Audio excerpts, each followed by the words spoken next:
There are no limit to what you can accomplish except the limit you place on your thinking।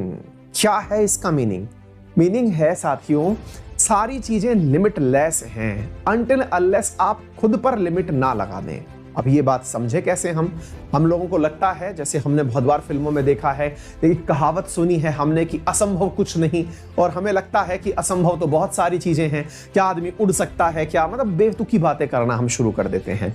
लेकिन यहां एक बहुत ही practical बात की चर्चा की जा रही है, उसे आप जरूर समझें।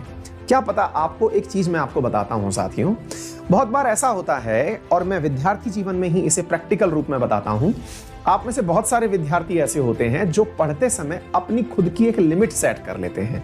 लिमिट सेट करने से मतलब है कि यार मैं केवल 6 ही घंटे पढ़ सकता हूं। अब ये जो 6 ही घंटे पढ़ सकता हूं वाला जो क्लॉज है ना, ये हमारे दिमाग को पता नहीं कहां से समझ में आ जाता है, और वो बिल्कुल वैसे ही एक्टिंग करता है जैसे 6 घंटे के बाद आपको भयंकर थकान होनी है, तो वो वैसे ही आपको दिखाएगा। आपके मानसिकता के अंदर अचानक 6 घंटे बाद लगेगा पता नहीं आज तो क्या हो गया है, मैं कितना पढ़ लिया हूं। आप थोड़ा सा लिमिट पुश करिए अपनी, आप लिमिट पुश करके देखिए, आप अपने आप को कन्विंस करिए कि 6 घंटे क्या, मैं तो कितने भी घंटे पढ़ सकता हूं, लेकिन आज मैं 7 घंटे पढ़ के देखूंगा। आप अपने आप को पुश करिए। और आप में से बहुत सारे मेरे प्यारे मित्र ऐसे होंगे जो कि मतलब एक्सरसाइज वगैरह करने में बिलीव रखते होंगे, मुझे देख के तो नहीं लगता, लेकिन आपको देख के लगता है कि आप में से कई विद्यार्थी, क्योंकि रोजाना सुबह लाइव उपस्थित होते हैं आप, तो आप में से कई ऐसे भी होंगे जो हेल्थ को फिट रखने के लिए मेहनत भी करते होंगे। आप लोग रोजाना जब कभी दौड़ लगाने जाएं तो आपने नोटिस किया होगा कि जब दौड़ लगाने आप जाते हैं तो जो टारगेट आपने ले रखा है वो टारगेट जैसे जैसे आने लगता है, आपको लगता है कि बस अब थकान हो गई है, अब पता नहीं मैं इसको टच कर पाऊंगा या नहीं कर पाऊंगा। आपका टारगेट जो है वो आपको अपने नजदीक आने के बाद एक अजब लेवल की थकान देना शुरू करता है। किसी दिन एक प्रयोग करिए, और प्रयोग क्या है कि अपने उस टारगेट को शिफ्ट कर दीजिए कहीं अगले टारगेट पर।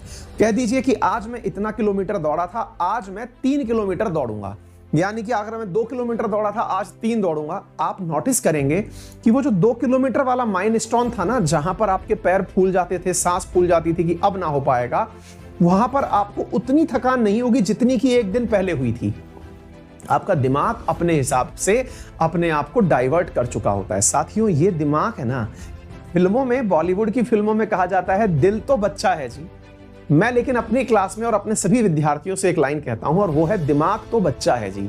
क्योंकि दिमाग से अगर आपने खेलना शुरू कर दिया, खुद के दिमाग से, क्योंकि अल्टीमेटली हमारे दिमाग में एक सबकॉन्शियस हिस्सा होता है जिसे हम जितना चाहे बुद्धू बना सकते हैं।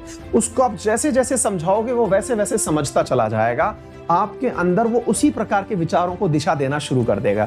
तो उसे ट्रीटमेंट देते रहिए, उसे खुश रखिए। सबकॉन्शियस दिमाग को जो आपको समझा रहा है कि यार तू ये काम नहीं कर सकता, उसको उल्टा समझाइए, अरे यार तू ही तो है जो पहाड़ फोड़ सकता है, चल आज पहाड़ फोड़ेंगे। यानी ये वाली जो फिलॉसफी है ना, इसे अप्लाई करिए।